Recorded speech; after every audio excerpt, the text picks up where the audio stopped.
myself a break. Ooh, that's why I came through. Yeah, yeah. One hit, two drinks. You know what they say about me. You and your friend. You know what they say about three. Ooh, what else you got to do? And I'm about to lose my mind. Pour another drink, let me lose my mind. I ain't here to talk about the day I had. I came to make the night last. Light 'em up like dominoes. Throw 'em back, let it burn slow. It's been a long day, it's too a long night. Ain't nothing wrong with having a good time. Light 'em up like dominoes. Throw 'em back, let it burn slow. It's been a long day, it's too a long night. Ain't nothing wrong with having a good time.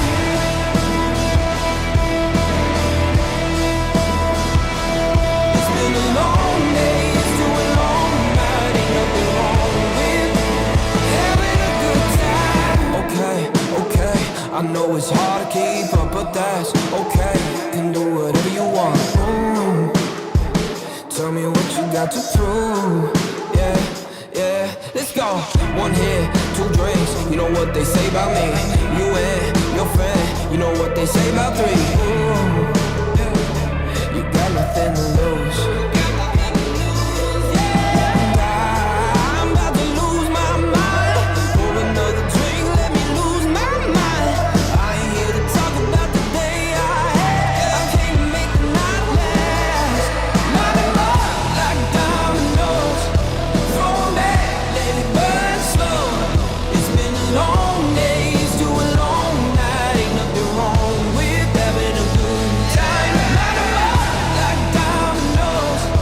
Throw 'em back, let it burn slow. It's been a long day, it's too a long night. Ain't nothing wrong with having a good time. Having a good time, having a good time.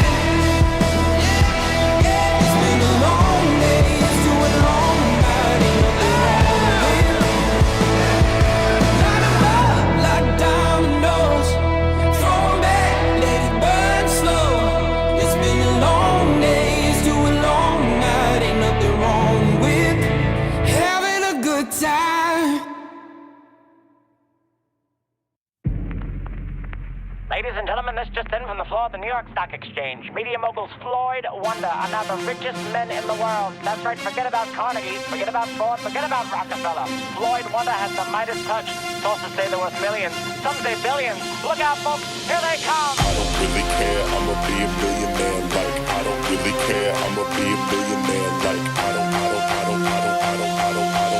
I don't really care, I'ma be a millionaire. Like,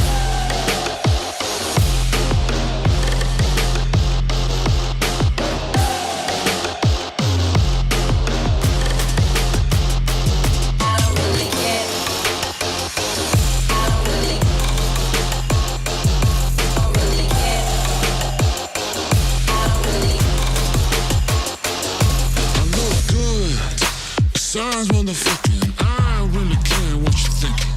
It's so pretty, looking as high as a pheasant. Got the feathers dripping all around me. Wearing designer in my Gucci gold slides. Rocks telling the time with my clock looking ice. I'm so pretty, I'm a divine motherfucking. Everybody wanna know me.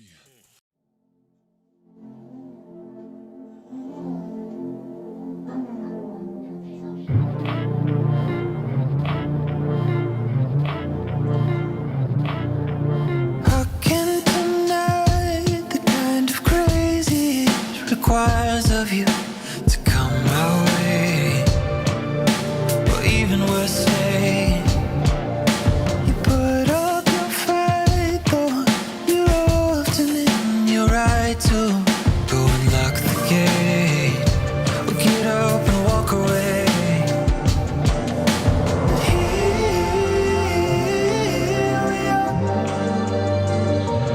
With your cannons pointed right at my heart.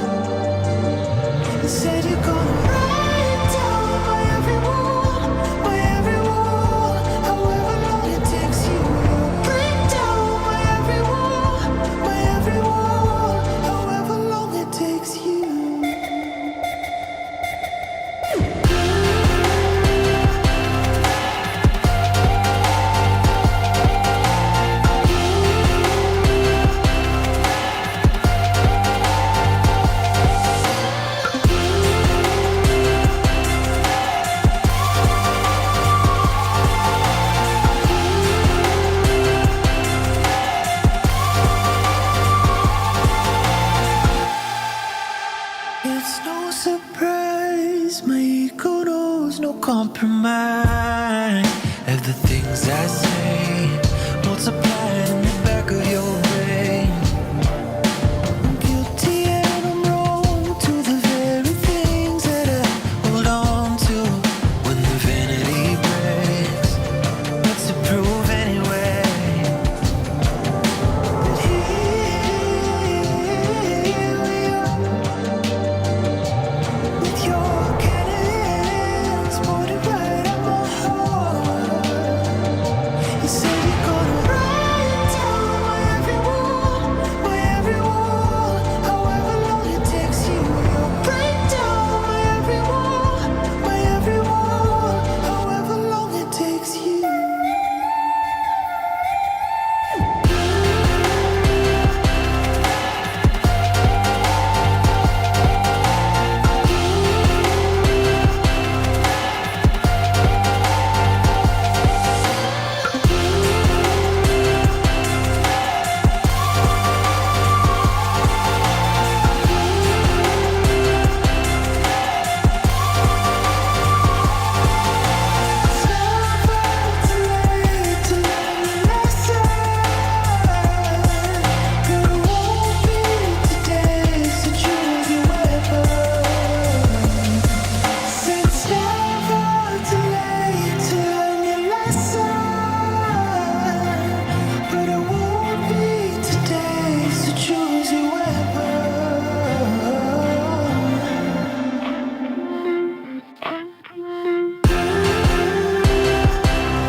I almost got it perfect. Almost got it perfect. Good evening, everybody in Australia.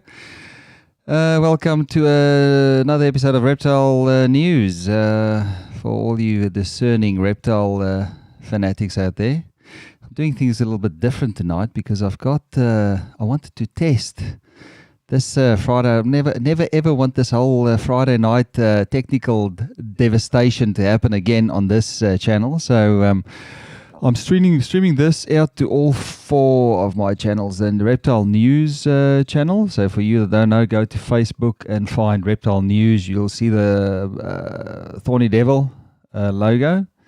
And we on YouTube. I'm on YouTube as well. YouTube Reptile News and YouTube Carpet Pythons, as well as carpetpythons.com.au on Facebook.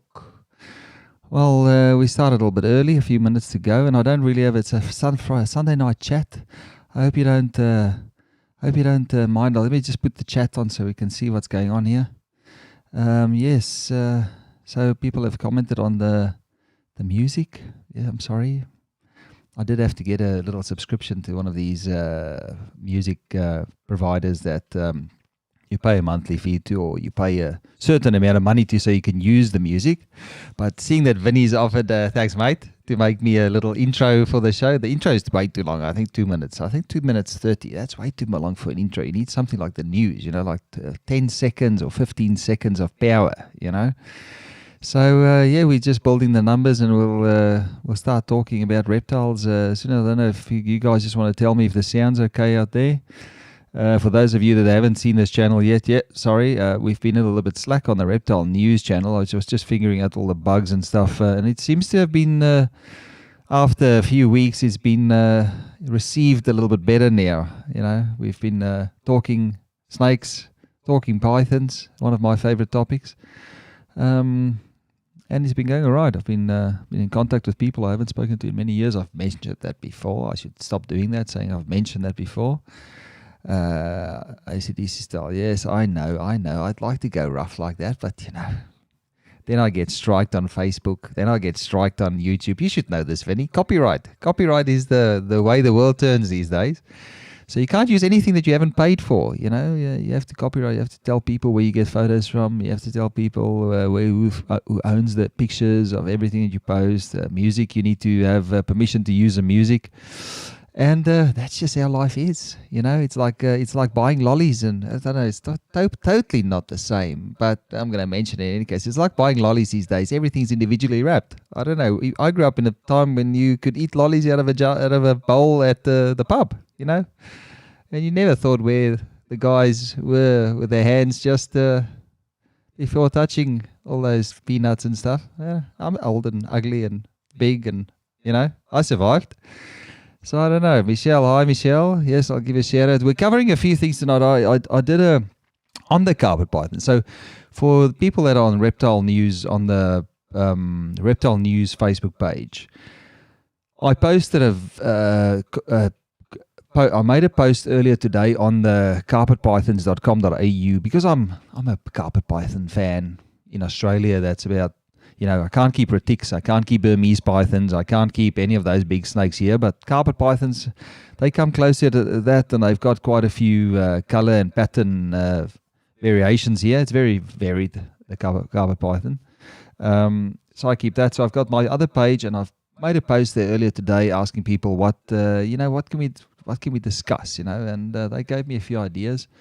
So, the old beer nuts, yeah. So you'll see I'm a little bit erratic with my my hosting style. I jump around. My mind's always racing in 15 million different directions.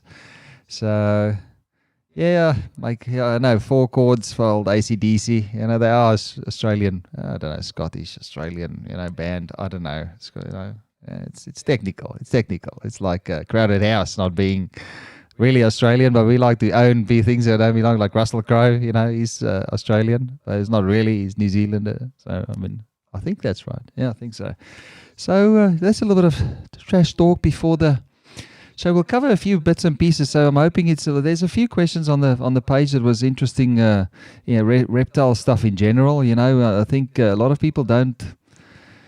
It's always easy to find stuff like even these videos. I've had a look through the Carpet Pythons page, and the Facebook just buries stuff. I don't know who's seen that. It's the stuff sort of just gets layered on top of each other, and it gets harder and harder to find something. So I had a look on YouTube. Seems to be a little bit more structured, and I've mentioned that before. So I'll stop saying. I'll try my best to stop saying that. And tonight I'm going to try and go the whole show without cursing. This is my mission tonight. So please don't do anything that makes me curse. All right. Christopher, g'day. Yes, everybody's here. Let me just go back and see who else is here. Let me just say, Chris. Chris. I've already said Jason Deacon, g'day. Vinny, yes, Vinny, you're always here.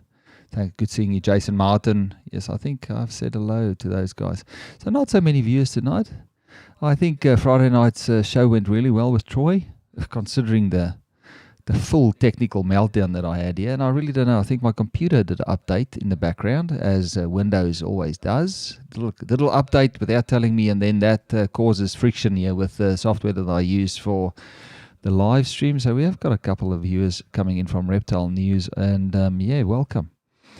The usual bunch on carpetpythons.com.au. I wish I could get rid of that .com.au, but I've changed the names too many times. So if you change your page on Facebook, the name often, then eventually you only have so many times that you can change it. So I've went past that. Corey Gill, g'day mate. You change it too many times, and then they eventually just say, no, stuff it. You've changed it too many times. Now you just have to be happy with the name that you've chose. But I've got websites and stuff like that. I'm trying to get around to working on the Reptile News website. I actually bought all the software and all the plugins and all that stuff to make it. I just haven't gotten around to doing it because I need to put some nice photos on there, and that I'm a little bit fussy with when it comes to photos. I don't like websites having terrible photos on them, Yeah, I was happy. Troy did send Troy. I did get your message, and man, I was busy rebuilding this, because I'll just go through all the scenes that we've got on this page now, so you understand how involved this is. So this is a welcoming page, all right, the welcoming scene. Then we've got this scene where the chat is. Then I've got a scene now for this scene where on the left hand side here, you'll probably see now there's a spot where I can have a guest on the left hand side. I bring you in with Skype. And then, of course, I've got the overhead cam where I can still see the chat. So I've made this specifically so I can hold stuff here, show you guys stuff, because I'm working towards unboxing a few things here. Not unboxing videos, just really looking at some technical stuff and some electronic stuff for reptile keeping. Then, of course, I've got the desktop so we can have a look and see what the questions were on the thing, so I don't have to go around. And then we've got the side view with our little ZoomEd logo on the side there. So I think it looks nice. For this, of course, now if I go to the desktop now, you can see me in the bottom corner there, and it looks like I'm looking in the camera, but I'm not really looking in the camera. I'm looking at the computer screen. So it's quite involved. Took a little bit of time to get that all up, but it looks alright. I like doing this stuff. I'm doing this stuff for you guys. I do this stuff for you, and because I like to look professional when I do stuff. Yes, Troy enjoyed it. I'll tell you a little bit about stuff that we're sort of just touching on at the moment, Troy and I. I didn't even know that he was thinking about doing it, but seeing that he's offered, we'll run with it. So Corey asks, hey mate, if you were to start all over again and build a herp room for pythons, how would you do it? How would you build the questions would you use? What material would you use? A lined shed or insulation, cool room panels, what flooring, racks or cages, incubation via fridge, etc. or natural with snake? If you were to start keeping tomorrow again, what would you do? I don't know. I went through a lot of phases in snake keeping. Depends on what you want to keep. I really would be happy now with keeping a room of cages, well decked out cages with fake rock and stuff. But it's hard when you've got natural enclosures, because it's hard to keep those things clean, And for me, I don't like the smell in my house. I really eradicated stink out of my house, and that's why I used to have rooms outside or separate from where I lived. Cool room panels, I like them, but you need to be able to have airflow, and then you also need to be able to cool the place down in winter, and I find it really hard when it's cool room panels. So you need to have a lot of vents and that type of thing, and then air conditioning inside. warm water. If I can recommend anything, the ideal reptile room, I think, should be a rectangle with your cages against the long sides of the walls, and then you've got water on one side, and maybe an area where you can put your rubbish on the other side. Hot water, especially a big sink, so you can wash your trays in, whatever, all your equipment. I like to disinfect all my equipment after, all my tongs and hooks and stuff like that. I used to like disinfecting that, and it keeps it a little bit easier, and then you'll have a quarantine area off-site in a separate room as well, or if not, in a separate building. But we can talk. I think we might have I've got a couple of guys that's got quite significant rooms, but the hot water, can't go wrong without that. And then what I'd like to do is, if you've got racks, and you usually try and get your hatchling racks as close to hot water as you can, because it's so many more little tubs. So the bigger tubs can be further away. Those you can just wipe out, like your big boa tubs and stuff like that. Same goes for cages. You put your smaller cages closer to where the hot water is, so it's just easier to go back and forth to the cages. But the refrigeration panel, man, I can't fault it. And I used to use stuff that I don't think you can find anymore. It actually had like a high density foam on the sides, and it actually had like a solid like a plywood on the inside. They were heavy as hell, but they were European made panels that I got for real cheap through a friend that worked for a truck company that built truck bodies. And the rooms we made out of those things were bloody fantastic. Dave likes to enjoy the night online. He has missed the reptile community. Yeah, I think anybody that goes out of reptiles, it's there's a part missing. Like you definitely miss it. I mean, I know I miss. I don't know. I don't miss the cleaning and that type of stuff. I miss the people. I really missed the community the last few years. I really did, because the last 2 weeks I've been chatting to people I haven't spoken to for so long, and it is so nice to be able to shoot a message and say, oh, a nice animal, or not even that. I had really good friends in the reptile industry, and I'm glad to say that those guys have made contact again, and we're chatting. It's good. Chorused. What is that? Audio is chorused. What does that mean, Vinny? You can't say that and just let it be. You just tell me what it is. And echo going on when you change screens. Ah, okay. It could be just one of the. Okay, if I miss the people, don't miss the animals cleaning. Yeah, no. Thanks, mate. Appreciate your answer. Yeah, we'll go into that into a lot more detail in the future. Caging. I love caging. I love rooms. I like designing rooms, and I like rigging them up and making them functional. Racks in a big room. You've got, depending on what the room. If it's in a house, the floor, and you've got carpet and stuff like that, you can sort of control the levels in a rack. If you've got concrete floors, it's hard to control the bottom, so you need to insulate your depending on what racks you need. I like to use everything. I like plastic. I really just like plastic. It's just, you can run that a big vision rack straight into your pool and just let it soak in the the pool water. You top it up with chlorine, and it just kills everything. That's how good plastic is. And the same with plastic cages. I tried to launch plastic cages here, but the demand wasn't there. But I think it might be a different story nowadays. I think people realize that I know what it is. I'll just move this, because I think there was the music channel, the computer channel that caused a little bit of echo then. So let's see. Yes, Corey, that's no problem. Vinny, other views, you already had a chorus. Okay. I don't know. We'll just won't change to the other views.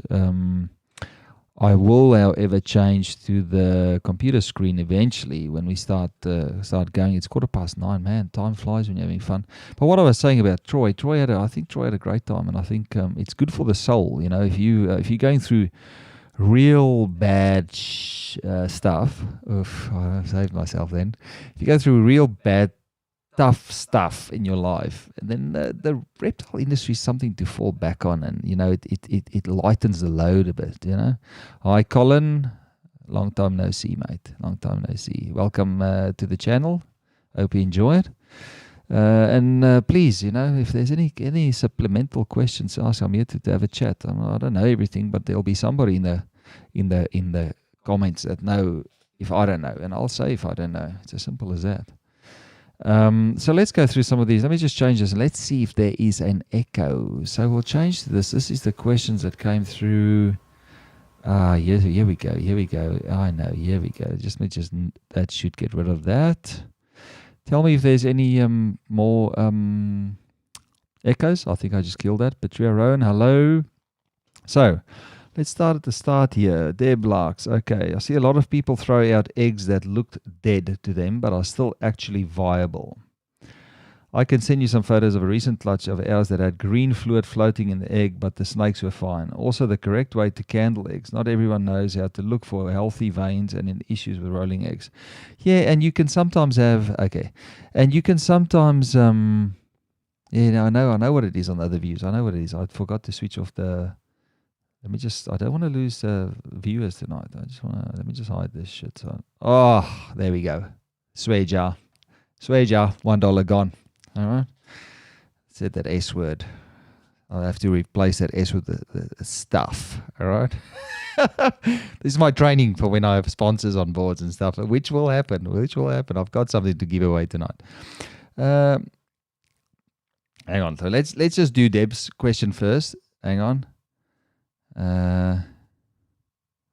It makes you. We don't know what people are going through. So.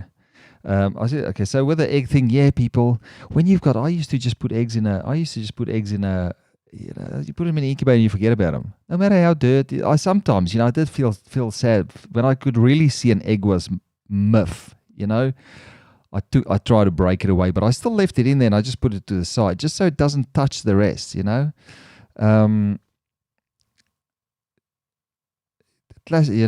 you never throw out an egg. And if candling as well, I've candled beardy eggs. Sometimes lizards lay eggs that are a little bit, I wouldn't say premature, but you can't see the veins. And then a couple of days later, the veins are there.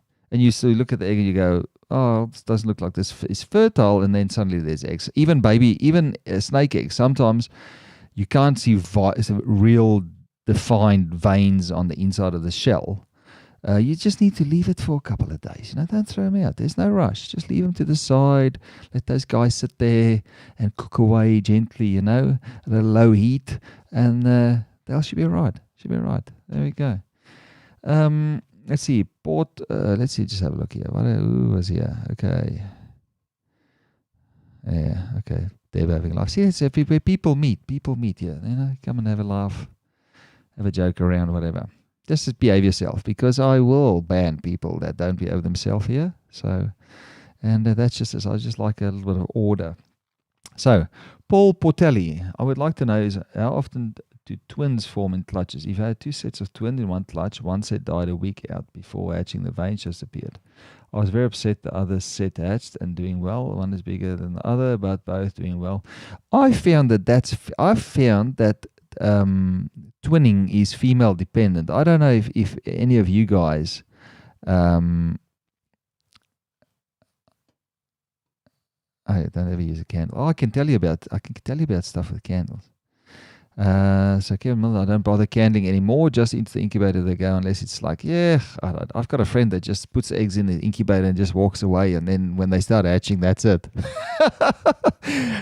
I don't know. I like to look at them the whole time. Don't open the door the whole time. You put them in the incubator. Make sure it's a glass door and just leave it and let the nice equilibrium do its job. Make sure you've got tubs that are big enough that the eggs don't die of oxygen starvation inside the tub. I mean, that's my biggest tips I can give. And do open them once a week at least and give them a little bit of air. I used to just blow over them and put back the lid and they were fine.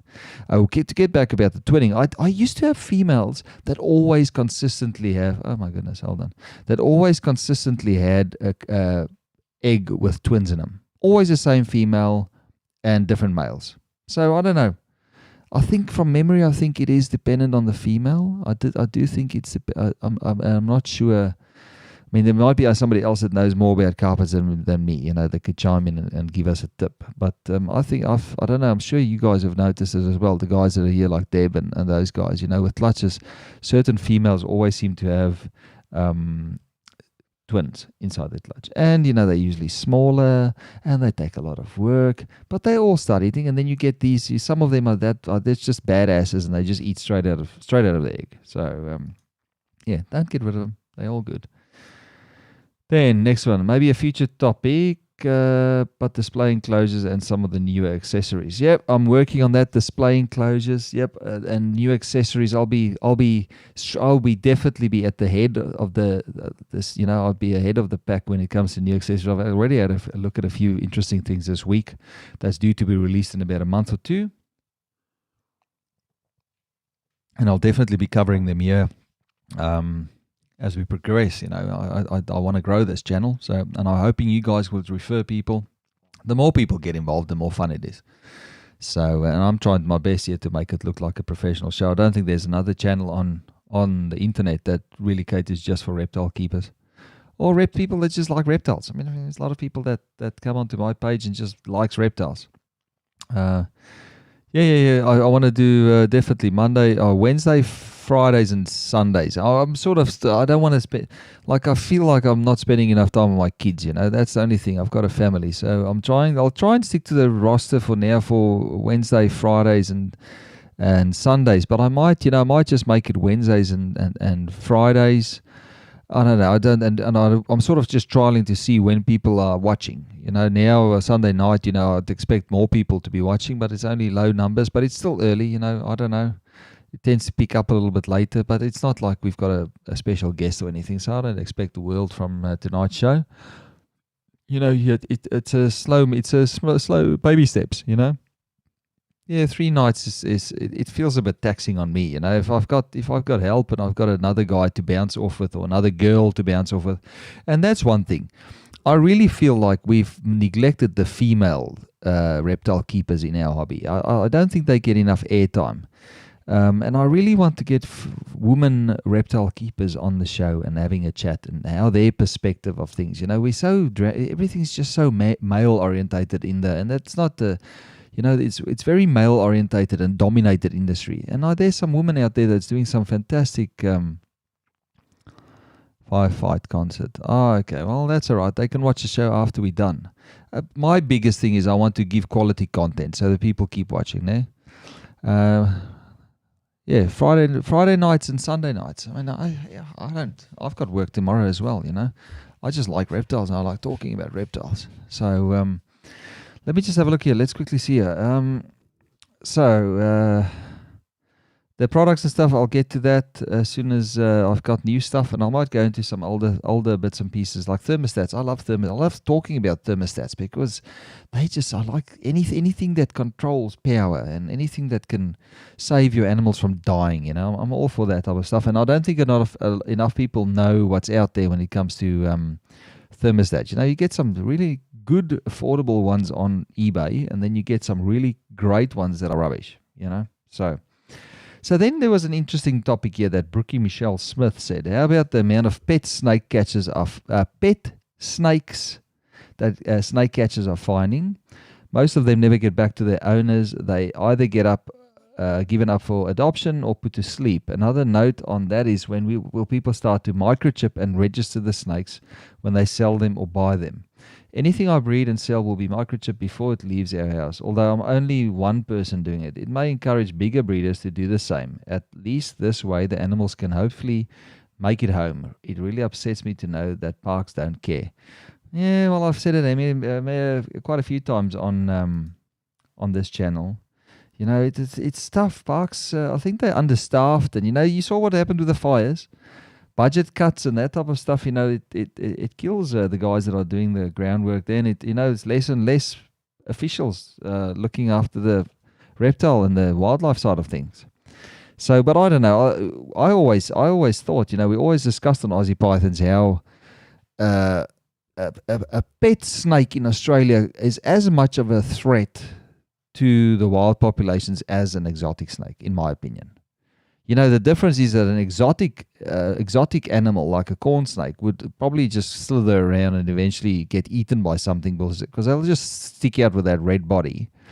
Where something like a Centralian python or something like that could potentially interbreed with the local populations, and that causes a whole new issue. It will be washed out eventually. I mean, eventually that gets sort of washed out of the system, but it's still something that we need to we need to be careful about where our animals go. We need to make sure they don't escape. Yeah, microchipping, I agree. Deb says that microchipping is a tough one, especially when the animal's small. I did look into that. I mean, needless to say, that was in the late 90s. I was starting a master's degree, and I was looking at tracking chameleons around in their natural environment, and I was thinking about microchipping. And the problem is, they're so fragile, and dependent on changing their skin color. That when you put chameleons get this real black tinge to them. Their skin goes black in an area that's hurt or that's been injured, and that could affect their ability to hide in the foliage and stuff like that. And I think, and he got knocked back by the human ethics or the animal ethics board. So it's a tough one, microchips, because they're so big as well. We have to deal. Remember, a hatchling snake is, even up to like a juvenile would be a very sensitive thing to put a microchip in there. The needles are bloody as thick as a pencil. Or no, not as thick as a pencil. I'm exaggerating now. Then we have debated the microchip thing a few times. Very hard to chip a hatchling. Yeah, no, we're not talking about just carpet pythons. Carpet python might be an option, but to put that into a little children's python or something like that, I mean, that would just be a death sentence. So, and then Andy Shaggy Sinclair says, he had knew a keeper that was keeping endangered species, and then the national park said, oh no, they need to get chipped, and then they chipped them, and then 2 of the 5 endangered animals died. So, yeah, it would be good to hold insure our collection in the event of natural disaster, especially if you have a huge collection that you have invested a lot in. Yeah, unless they come up with something that's smaller than that. But I don't know how big the microchips are now.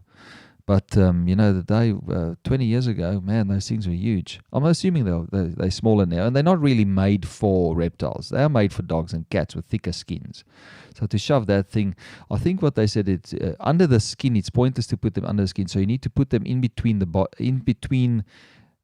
body cavity and the organs, in between that part of the animal. I'm thinking I could be just lying there, but from memory, that is vague. So take that with a hint of salt, all right? I don't know if I use that saying right, but in any case. So, Brookie says, I only just recently spoke to Joshua Linnaeus. He's Linnaeus, I don't know how to say his surname. He's a vet up in Queensland who said he could do it. Actually, carpets, he never brought up any issues. Okay, well, could be a thing, but might be cheap. I don't know. I don't keep snakes. I don't really care about that. But for you guys that do, I think it's something. It's just a matter of time. The government eventually get fed up from people not being able to go to house to finding escaped snakes, and then then they change the laws, and then everybody has to do it. You know how it works. The few always screw it up for the many. Then why didn't he get them chipped himself? I guess microchipping is only as good as a person performing the microchipping, but would still need GPS tracking before they were really useful. Yeah, you can't. That's what I'm saying. You can't put it under their skins. People just cut it out. I mean, you can see the wild-caught snakes that guys, the wild-caught greens. People just pull the end of the parasites under the skin out. Make a small incision. You just pull the stuff out. It's as simple as that. Microchip, on the other hand, be a little bit harder to get rid. Okay, so you get small ones. Okay, well, maybe something to look at. I know that it would be if you were one of the top guys, it would be good to chip them. I don't know. It's expensive animals, I think, might be a different story. If you got something that's worth a few $1,000s to ensure that they don't get stolen.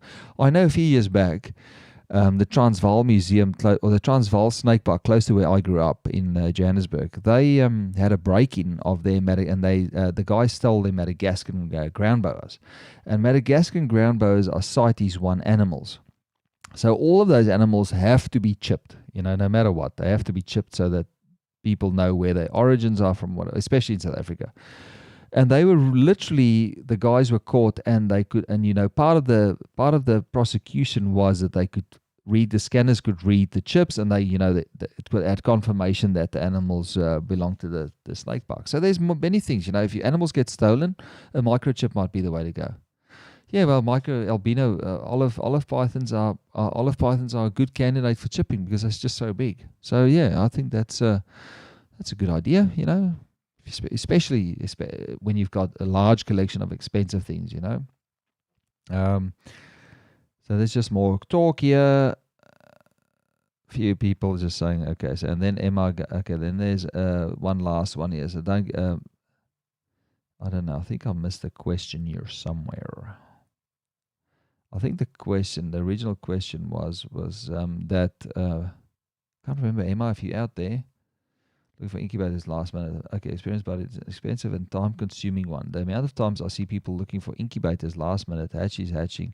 Yeah, you need to be ready. Oh yes, okay, I remember the question. The question was preparing for hatchling season. I think we'll have a show closer to when breeding season happens to discuss what you need to do in preparation for breeding season, because I've seen that as well. The problem is though, I see so many new breeders and young breeders post photos of their snakes mating, and the big old watch me, I'm gonna I'm gonna breed these animals and this, and they mating and stuff, and then they go a few months and it's dead quiet, and then nothing happened.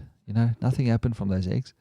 But you still have to be prepared. I mean, I just don't understand how you can breed reptiles and not be ready. If the eggs are coming, even if they're not coming, even if you sort of look, the longer you do it, the easier it is for you to see if something's going to go down. But you need to, pairing's another big one. Yeah, so you don't just. You can keep reptiles, and you know what? It's okay not to breed them. That's one thing. I'm so every year, you see people breeding stuff, and you go, well, why? Why? There's literally no way to breed. There's certain species that just you cannot get rid of them, and I see guys making more every year. I don't know what they do with them. They must just sell them off to pet shops or to people that are just getting into the. I'm sure you can get rid of them. But a lot of times I go, remember, why are you doing that? Because there's just no, and sure, not everything has monetary value. Not a lot of people don't breed for money, there's a lot of guys that just want to try to breed. In those cases, yeah, okay, if you're new and you just want to breed because it's only 2 snakes that you have, but always consider that though. If you're making 20 snakes, baby snakes, hatchling snakes, sorry, you need to have the ability to look after those 20 hatchling snakes. And if you can't look after the 20 hatchling snakes, then you shouldn't be making them, as well as this whole thing about think about your pairings. Yes, but that also boils down to how many times have you bred snakes? Is it just a learning thing? It becomes easier to figure out your pairings the longer you do it. But I agree. You have to make sure that you're not just making snakes for snake's sakes. Snakes for snake's sakes. There we go. The Venice police is out again. It's like the guy that got done here years ago. They DNA tested his Egernia, I assume, depressor. That is, I'm impressed that I know that. I'm not a big Egernia, but I know Egernia depressor. There we go. I hope I said that right. That he said he bred and found they were offspring from wild animals that the authorities had in their DNA banks. Yeah, you can't pull wool over the authorities' eyes anymore.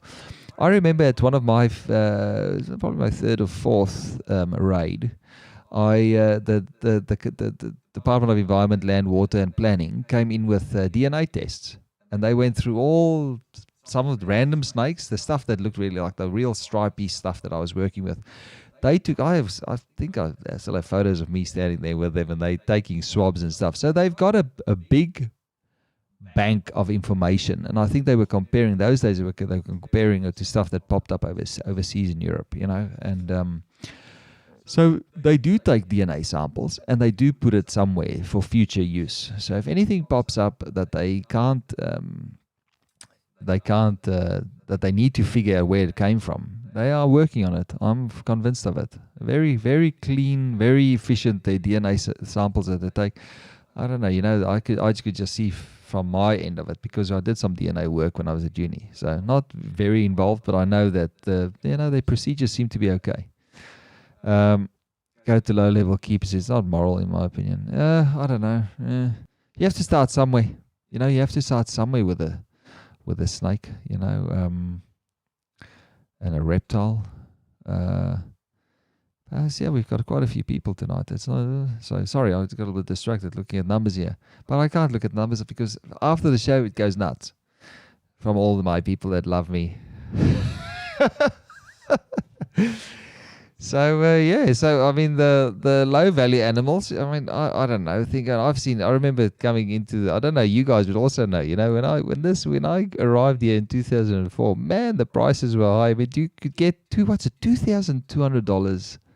Was that $2,000 plus 200 tax GST for Tanami Womas? What did Simon Stone sell stuff for? I think Chris Nelson, my mate, he told me that his first coastal carpets were like $250 each, and that was like 20 years. I can't believe that stuff was so expensive. Now the stuff that we paid a lot for, Jags and stuff, Jaguar carpet pythons. For those of you who don't know, RPMs, good old days. Those things are, they started out like 4,500, even more, 5,500, ridiculous money. I just don't think, I don't know if people have that much money to spend these days anymore. I don't know. How do you guys feel? I mean, I know that there's a few people that make my good money out of animals, but I just don't know if I'll be willing to pay that much for snakes anymore. People are flogging sibs off and just calling them the jungles are hyper. Yeah, the problem is that I said it on the last week's show, I think on Friday or Wednesday night show. It's really 20 years ago, 15 years ago, you could find guys that specialized in jungles, and you could find them, and they made it their life to make sure that those animals stayed pure and stuff. And then I think we might have dropped the ball a little bit with some of the stuff, the mixes and bearings and stuff like that. I never, and it's something I pride myself on. I never sold one. Let me just make sure I'm not lying. I don't think I ever sold one sibling. I always used to I don't want to go there because that's not me anymore. Yeah, I love the caramels and the hypos. They're my favorite. So yes, please, don't be indiscriminate with the babies the siblings that you make. Try and remember what the origins were. And if you're making Jags, make sure there is a large proportion of the clutch that come out like it's just normal looking snakes, and if you're using multiple gene animals, make sure that they I like to just use visuals. I like to use stuff that just makes a lot of visual stuff. Try and get to progress yourself to a point where your collection only consists of visual animals and heads. At least then the ratios go lower. But then you can still get, high ratios of wild type looking animals. I mean, it never falls exactly how the ratios say it will fall. So I like the banter. Thank you guys for getting involved. That was about it. Oh yeah, wasn't there one awesome sib that went to Deb King? My memory could be off. I can't remember. Can't remember a sib. I think there was a albino. I think that one that Deb loved, bright yellow thing that slipped through the cracks. Some things that slipped through the cracks. I think a pair of head for Murray Darling went up to a friend of mine up in Queensland, and that ended up in David Evans's collection, the Murray, the 50% Murray Darling hybrid. That went up there. I don't know, so many years ago. I think what you said in the earlier show is spot on. Be happy with what's in your collection. Close it and work on it. Don't aim for the world first. If it's not in your price range, just floods the market with snakes. But anybody can make a world. Anybody can make nice looking snakes. It just boils down to what you use in the mix, and what you spend money on. I mean, it's such a mad rush always. I get so annoyed because it's such a mad rush to making animals and to making the visual that a lot of guys just forget what forget that selective breeding plays a big part into refining the traits as well. Troy that ended up being a jag, the yellow and white boy. Ah, yes, that white thing. Yeah, that turned out to be real. Yeah, there was the luck of the draw, but I try to never get rid of siblings. I kick myself. It's a terrible thing. The fact that the jag, the wild, the siblings are just, they're not. Although you get nice ones, but the majority of mixed blood from jag pairings don't turn out to be too attractive. In my experience, at least I could be wrong. The show's doing alright actually. I'm glad it hasn't had any drop frames. I think a Sunday night's a little bit different to a Friday night where it's there's a lot more traffic on a Friday night going through the system, but the quality looks okay. There's a few there, so I'll need to see. It's not on the Reptile News channel. People aren't used to the live streams that happen on there, or I haven't done many. It depends. I think YouTube's probably the place where I'd like to feature a little bit more than Facebook, just because it's a little bit more organized. Now, why don't we cull low quality animals? It's done with fish birds. Yeah, well, culling is, it's a tough one because culling kills something in you. I did that. I culled siblings, and and I think that's part of the whole fall from grace. It's taking that much life. It's different killing a rat and a mouse and euthanizing them. But a snake is a hard thing to kill. Yes, I know guys talk about just put a shovel through their necks, but it's proven that those animals, because they've got low oxygen thresholds, they stay alive for a while after you chop their heads off. They don't die immediately. They're not like us when your head rolls, and we don't know if we die immediately after our heads rolls. We can assume that we do, but we've got conscience. But conscience. I don't know. Help me out here. But it's a tough one, man. It kills something in you, and I think it makes you a worse. I think in my opinion, from somebody that's done that, I think it makes you a worse off person if you can do that, And it numbs you, and I don't think it's the right way to go about it. Just don't make them. Buy visual stuff. We don't need to buy siblings anymore. Buy visual animals. Spend a little bit more money and buy the visual. Rascals, what's a class low quality animal? Yeah, it's a tough one.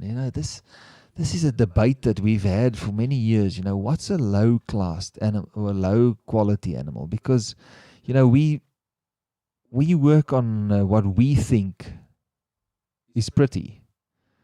But somebody that's just starting with a reptile, I remember the intrinsic value in reptiles is not the way we perceive them.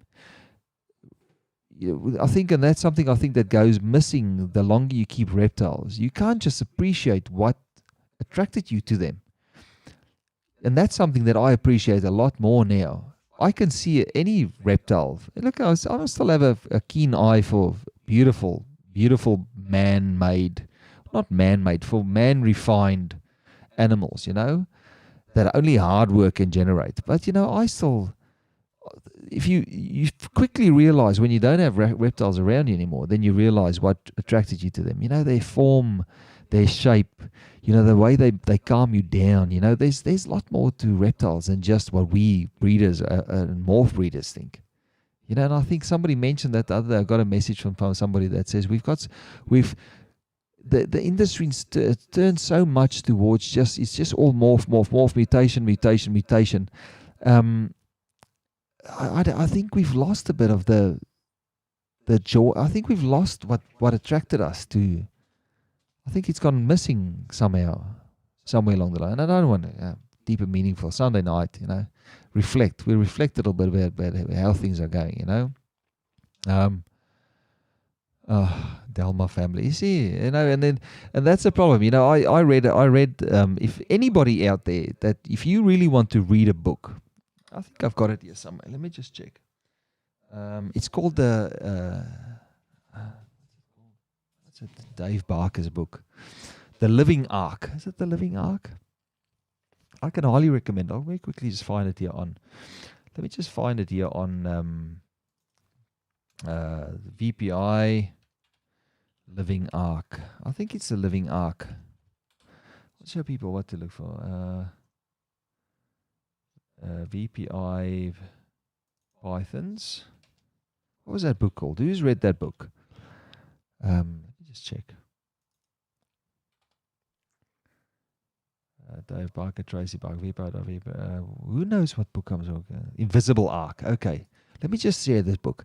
Because if you're a reptile keeper and you haven't read this book, then I highly recommend you go and read this book. I really do think that, let me just see, why is this being blocked? Okay, so it's been Invisible Arc. Let me just find a Google. Sorry, I'm getting a bit distracted, but while we're busy here, I feel it's my duty for you guys to share this, because I read this book. It's not a big book. Go and have a look. Go and Google it. The Invisible Arc by Dave and Tracy Barker. Tracy Barker. I'm trying to Google it quickly for you guys so you can see what it looks like. It's just a soft cover book, just a little soft cover book. And I'm sure you can buy it on the website. So Vita Preciosa, VPI Pythons. Go online, look for that book, The Invisible Arc. Go and read it. And one of the big points that they make is that we get so caught up in the next mutation and morph and stuff. And it's every reptile keeper's duty to keep at least one species that has no intrinsic, no commercial value, but has as from a natural historical value. They should keep one species and breed that species to ensure future survival of that species. Not like we'll probably release them, but just in case. We never know. So the Invisible Arc, what it boils down to is the Invisible Arc is basically the collection of animals or reptiles in captivity that is sitting in private collections. That is the Invisible Arc. So if the shit hits the fan, that's a $2. That's $2. If the shit hits the $30, hits the fan in nature, in their environment, there is still a insurance population in captivity. And it was such a good read. I recommend that highly. I'm not a big book reader anymore. But that was such a good read for just to open your eyes again and to just realize if it's in our power to spare a species from totally getting wiped out in the wild, it's our duty as competent reptile keepers to at least work with one species that doesn't bring us any money. And I think that's a very noble cause. So let me just go back. That's my deep and meaningful for the night. Let's move on. Culling isn't for us unless animals are pain or will fail to thrive. Yeah, if something gets born with one eye and a brain sitting at its body, outside its skull, and heart beating outside its chest, then you put it down. I mean, I can fully agree with that.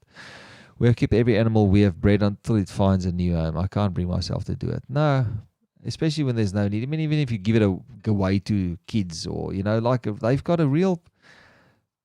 I don't know. It's a tough one, man. It's a really tough one. Low quality animal care from the animal family. Someone's low class animals, it's someone's decent quality. It's a fine line. I've produced some amazing quality animals from an average looking one, and then produce better quality animals going forward from that. Yeah, it's possible. Now, 27, you can. That's why I started with rubbish, and then I turned that rubbish into some phenomenal stuff that's never been reproduced. Our 27-year-old common Eastern Bluey just dropped babies today. Yeah, I saw that post. That's 27-year-old. I can't imagine how it feels to be a 27-year-old blue tongue. We have lots of wild type snakes still. Many are over 10 years old now. We don't sell off adults; they stay with us. Yeah, me too. A lot of the stuff that I used to work with was retired females that took up a spot in a cage somewhere, still had their feed and whatever. But I just couldn't get rid of them.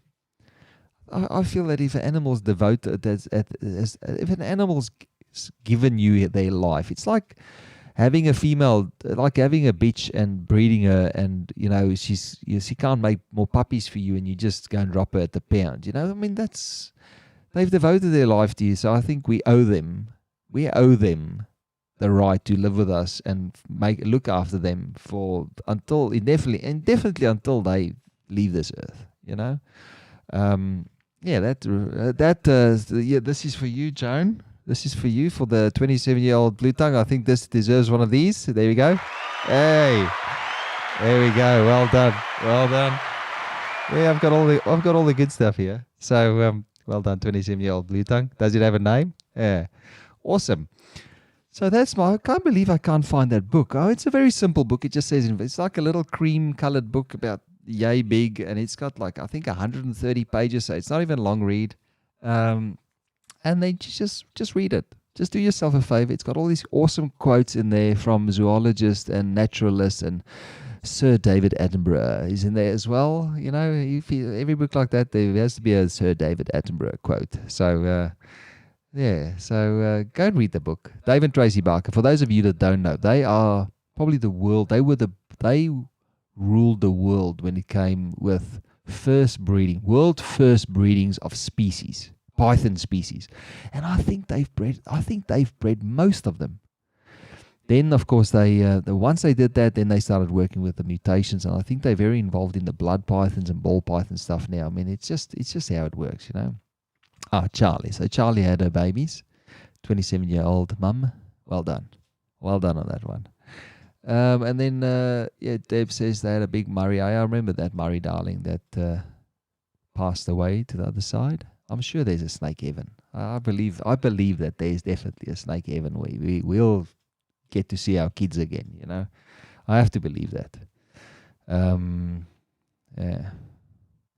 So, if we got anything else here, does anybody want else? So I have to mention something. This whole thing with I noticed that not many people have gone and entered this competition for the ZooMed light dome that ZooMed Australia has put up for us for me to give away. So there's two parts to the thing. I quickly want to touch on that.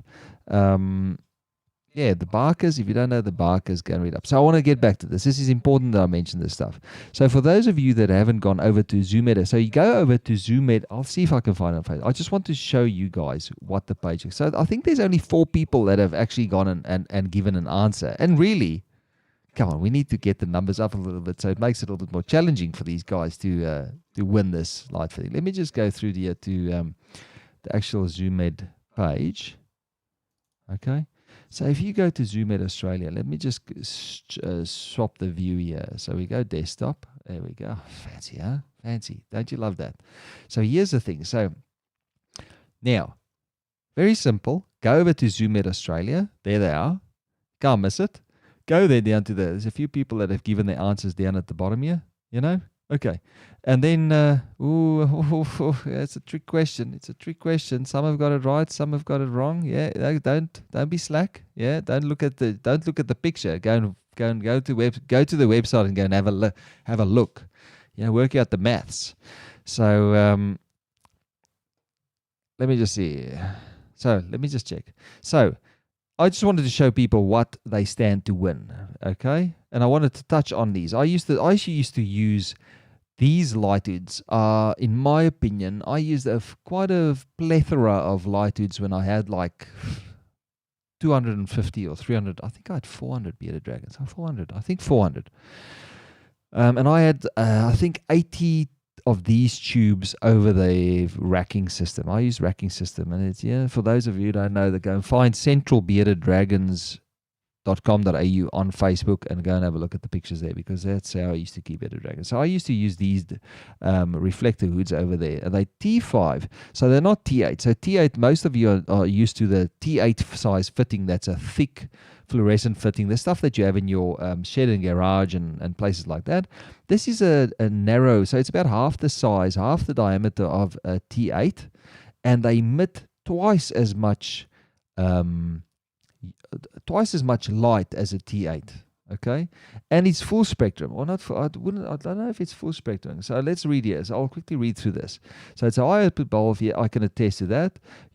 So they emit UVB and UVA. Okay.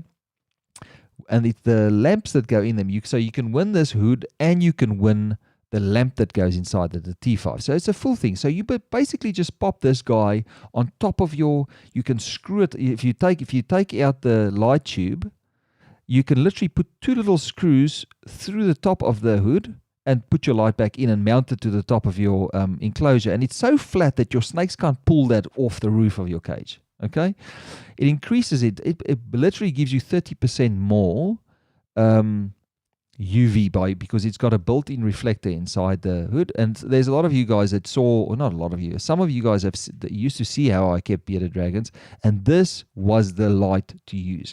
I see there's other brands now that claim, they better, whatever, and really it boils down to how you use the equipment. There's no one's better than the other. Sure, these lamps are German, they are European made.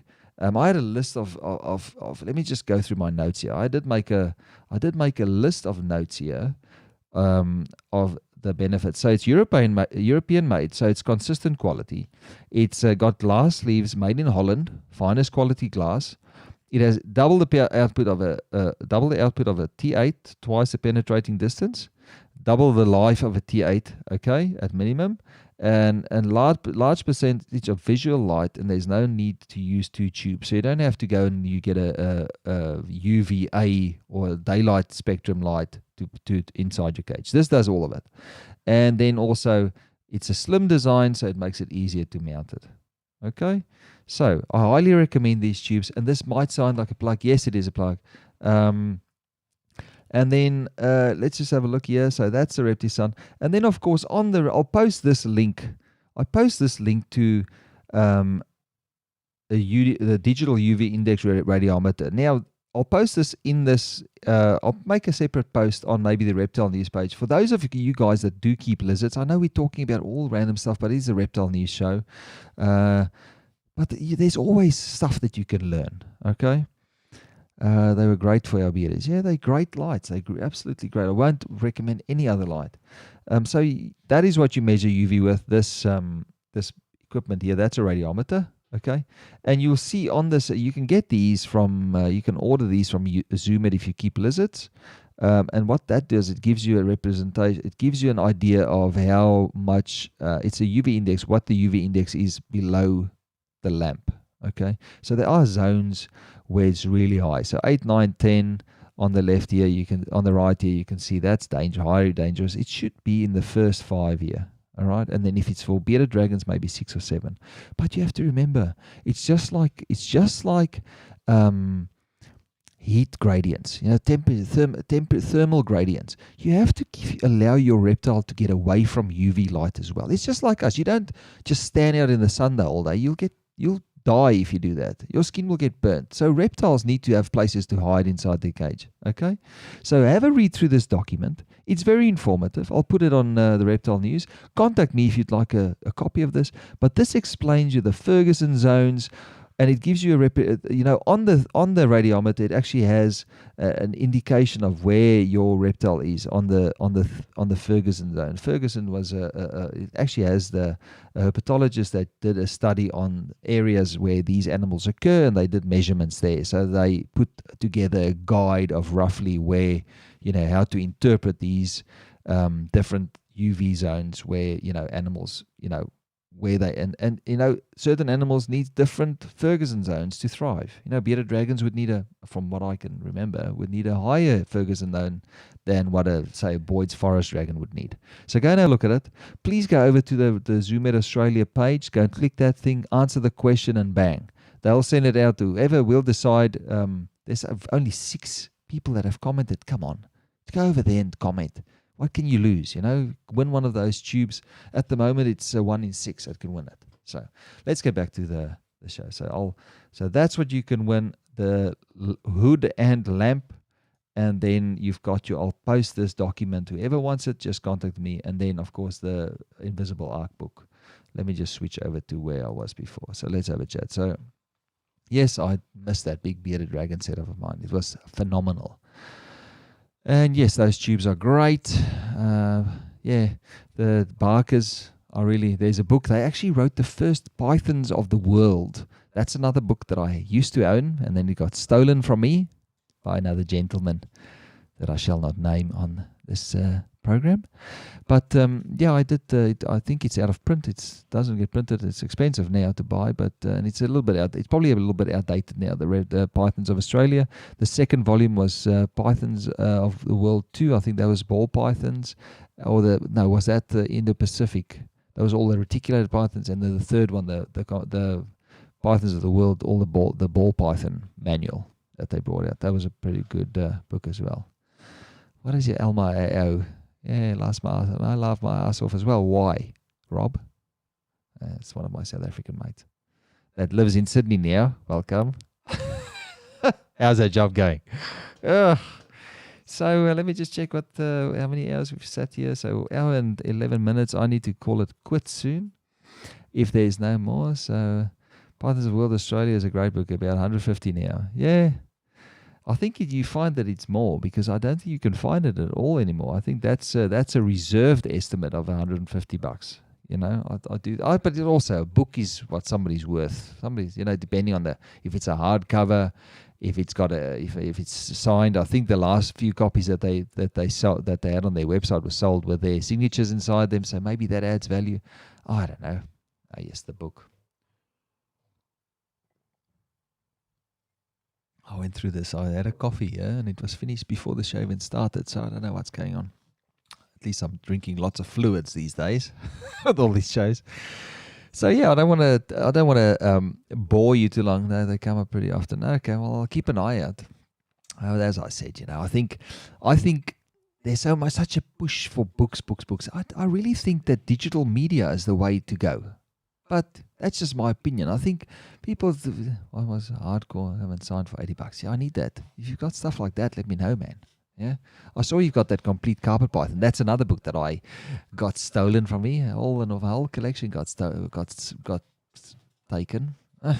Man, out of print, a whole bunch of out of print stuff. But let me not go on about that. Yeah, so read the book Invisible Ark. It's a little bit wishy-washy, the show. I'm sure people will watch, but we'll have a big one again. I think Troy's jumping in again on Friday.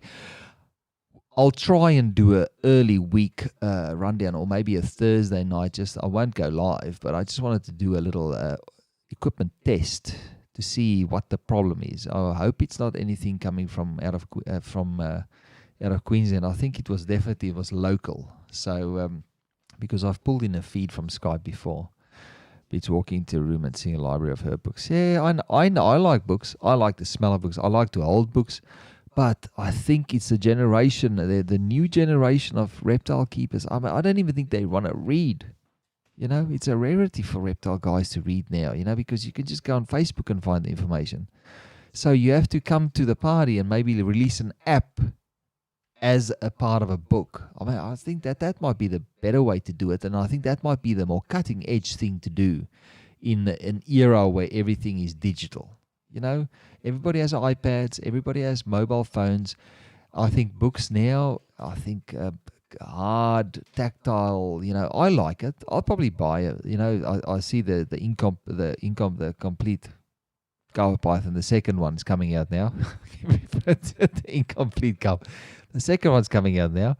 I'll probably get a copy, but I'd probably just I'll flick through it and it'd probably sit on the shelf, Whereas a digital form doesn't kill trees. You don't have to, it doesn't take up space. You can just have it. You can have all your digital media on your mobile. I mean, the magazines, I saw how good it was to just download a magazine. It's a bit, I don't know.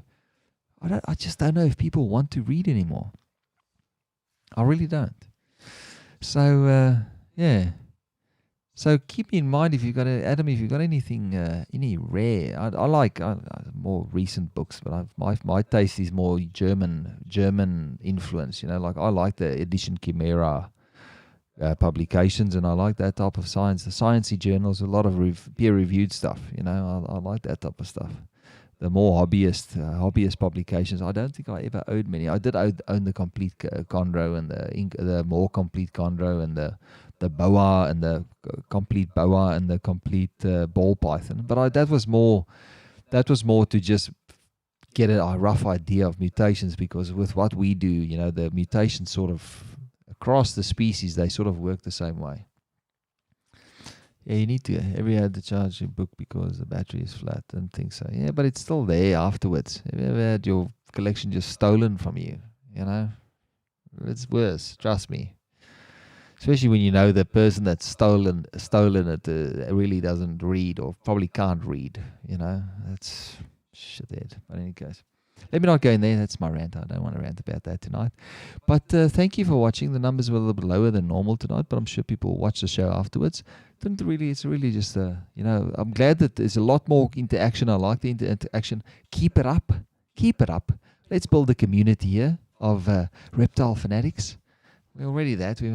It's better. I saw my wife was watching MFs or whatever, Married at First Sight. This has to be better than Married. I don't know. I almost got sucked into that rubbish tonight as well. You know, I started looking at it and going, man, these people, why would go on a get married to a random stranger? I mean, we're desperate. Are we that desperate for ratings? I don't know. I'd rather fill my head with some information. You know, a lot of you probably know the stuff that we talk about over here. But then, it's just the start of things. Remember to go and have a look at the Zoomed. Go and come on. It's a free light dome. You could win a free light hood. And we'll get more stuff. I think that's sort of a test to see if there's really, if we can get more on this. So if we can let if we can let the competition, we'll be able to get, Zoomed will help us up with a few more things to hand out, Oh, don't say that. Don't say. Yeah, I was thinking you'd watch that, Deep. Yeah. No, don't waste your time. Go clean a snake or something. You've got snakes. Go clean them. They never stop defecating. That's a better word than shit. I think I only got up to $5 for a dollar swear jar tonight. So it's a bit better. Yeah. And please go and if you got, I think the invisible arcs are only like $10 or something. Hold on.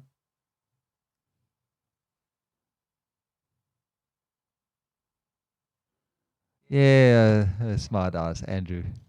Yes, this shirt, just so people know. Cameras invert the picture. Okay, so everything in the behind me there is the right way around. But normally that camera should be on the others. This camera here should be on this side. And if that camera is on this side, this shirt would be the right way around. But I get frustrated because if I want to work on the side where the camera is, then I want to work on the side where the camera is. I don't care if it's swapped around. Yeah, I might just print the shirt the reverse way around, so I can't wear it anywhere else. But in the studios, I'd rather than electronic. I also have most signed by author. Yeah, there's some big book collections there. Some big book collectors in Australia. I remember I went to go and visit Simon Stone years back. Man, and he had a whole wall. I walked in there and I was like, he had all the Reptiles magazines from when they started the print, and he had bound them in leather binding and a whole room full of books. It was sickening. And then it was just sickening good. And then all the out of print stuff, there was historical documents and prints and it was just $8,000, $10,000, $12,000 books, reptile books. And I was like, man, unreal some of the collections that are around.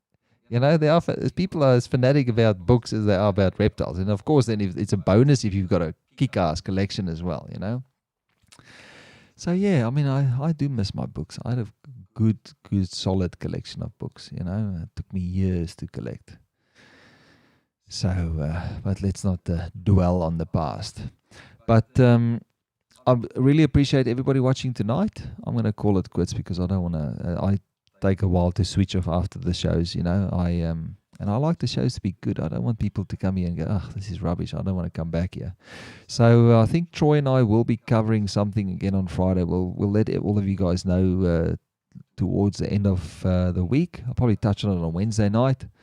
I'm trying to get Roger Lester on because he reached out to me this morning about those granites, and I'd like him to come because it's amazing how much stuff we forget. Animals that have been in the hobby that we forget about. That was it around 20 years ago. We all stared at the same stuff, but you forget those lines and the things the guys were working. It's all of the pure lines have sort of gone missing and the incomplete. There was it's a fascinating sort of stuff that got unlocked. First time I've spoken to Roger in many years, because we had difference of opinion, so we sort of stopped talking to each other, blocked each other and stuff. And it's just amazing. It's amazing to me how starting this channel have opened channels of communication again that probably would have never been restored. And it makes me feel good that guys are we're talking and we're interacting again, and the conversations there, because I think just the stuff that we talk about this morning was like, man, I forgot about all that stuff. I forgot about it. And everybody should know the history. Everybody should know the history of the stuff that we're working with now, because a lot of that stuff is just, I've forgotten about it, because it's been so long. So I'm trying to get the guys on board. Troy and I will touch on a few things. I'm not sure, we'll wing it. Until we have like traction, and then we're just building this. We're building this, and me and him, we're thinking about. This is now in brackets. We are thinking about doing a conference. In what capacity that's going to be, we'll still discuss amongst ourselves. Maybe international speakers. I think we've got a lot of kick-ass local guys that would just to get their name out and to just come and talk about what they're working with. I think we need to keep conferences in Australia. It's all fair and well. We have a lot of American experts and stuff, but man, we've got some phenomenal Australian reptile guys. Especially breeders and scientists in this country as well, that I think would do really well. I'm not sure if it's going to be just I like the idea of a mutation conference, but I think it should be a reptile breeders conference.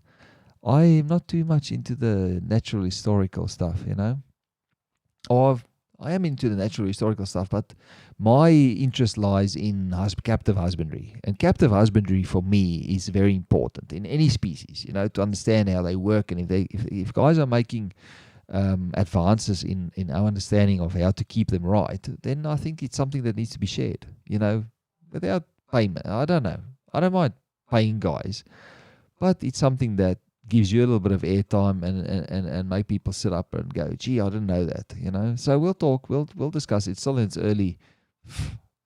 He probably didn't want me to say anything, but he's probably watching, and I don't think he'd mind, But it's something we're toying with, but we'll need the support of everybody. We'll probably do it in two different states, and we'll make it affordable, and we'll make it worthwhile, worth the time, and just the networking that happens at these things are just outrageous, crazy, Ben Adams says, in the States, their fish clubs have been breeding programs from wild forms as part of the grading award, ensuring the true genetics of the wild form is in the hobby, and also helping their departments to have restocking numbers. Interesting how the authorities work with them, and the structure of the club is making members have to provide a batch of wild genes in exchange for an award prize, whilst providing another generation of wild stock for government use and the hobby. Love the show, mate. Thanks. I'm sorry it was a bit late running in. That's fine. I don't keep track of who comes and who goes, but it's good to see the guys here. Thanks for watching. I saw today that the Department of Environment in Victoria actually collected some little fish. I can't remember what they were called, from streams from these areas where these fires were, and I thought that was interesting, that they collected fish for like insurance populations. I don't know, but it would be fantastic if we can get that type of support, with species that are not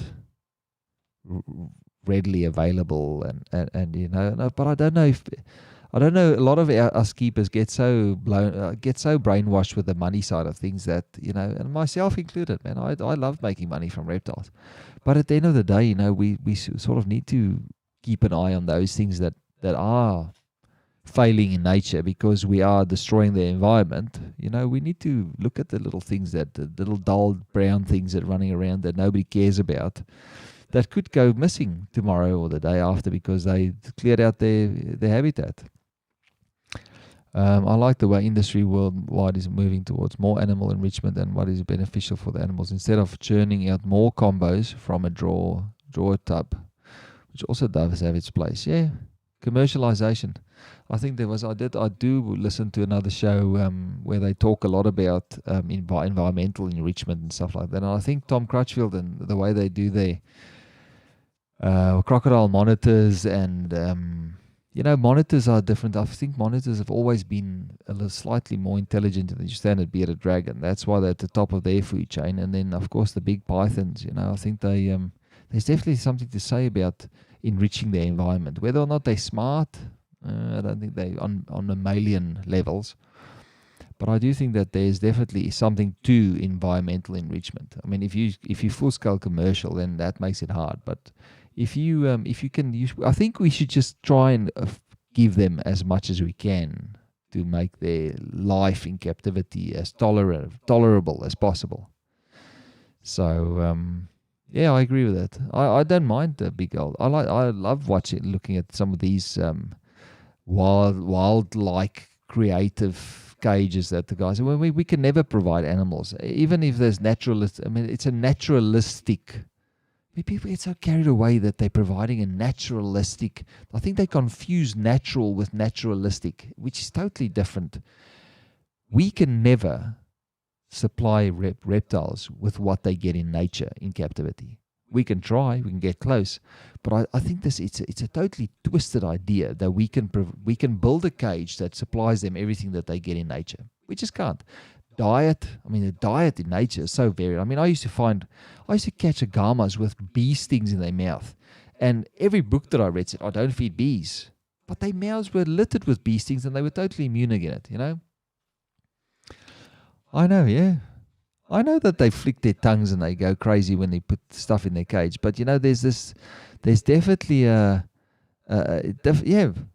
that is very simple to do that. Even I've even done, like egg crates and toilet roll tubes and anything that smells a little bit different. I mean, even blue tongues does that. Even blue tongues go, what's this? What's this in my cage? From a sterile environment to that, it's already a little bit something to keep them busy. How long it keeps their minds busy, only they'd be able to tell that. Can be as simple as adding a toilet roll. Yeah, there we go. Just as I said that, you said that. It's funny how some people just think alike. The longer you do this, I was texting somebody the other day, and as he was saying, I was saying something. I wasn't reading his comments, but as he said it, I was saying it. I was like, man, it's crazy how alike people think that's been in the hobby for X amount of years. So I think we should try and give them as much stimulus as we can, but I don't think this idea that we can provide them a cage that they just, like it's fully bioactive and blah, blah, blah. Man, I look at it, it's clever marketing. It's very clever marketing. Yeah, it's probably got its benefits, but it's not nature. It's not nature, I can guarantee you that. It's simple as I can turn a non-feeding animal into a savage beast. Yeah, I did that with small baby hatchling pythons. Put something in their hide, tight-fitting hide, and suddenly they turn into eating machines. So look, I want to head to bed. Thank you for those of you that stuck out for the last hour and a half. Probably a bit of a chatty show, and I'm still working on the format. We'll get the format rolling. I hope you like the way that the new page was set out. I think I did all right. I need to work on maybe do some different transitions and stuff, make it a little more visually appealing. But I think it's better than anything else in that Reptile live stream segment at this stage. Cans, yeah, Reptile ML3 monitoring closes our monitor. I can't wait till I don't know. We'll have to see what happens to those monitors. I don't know. I think there's eyes on those animals, and I think it will become hard to get the permission to get them in the other states. Very hard. So everybody, thank you for joining in tonight. Have a safe week. Have a good night's sleep, and don't do anything that I wouldn't do. All right. Thank you very much, and I'll see you guys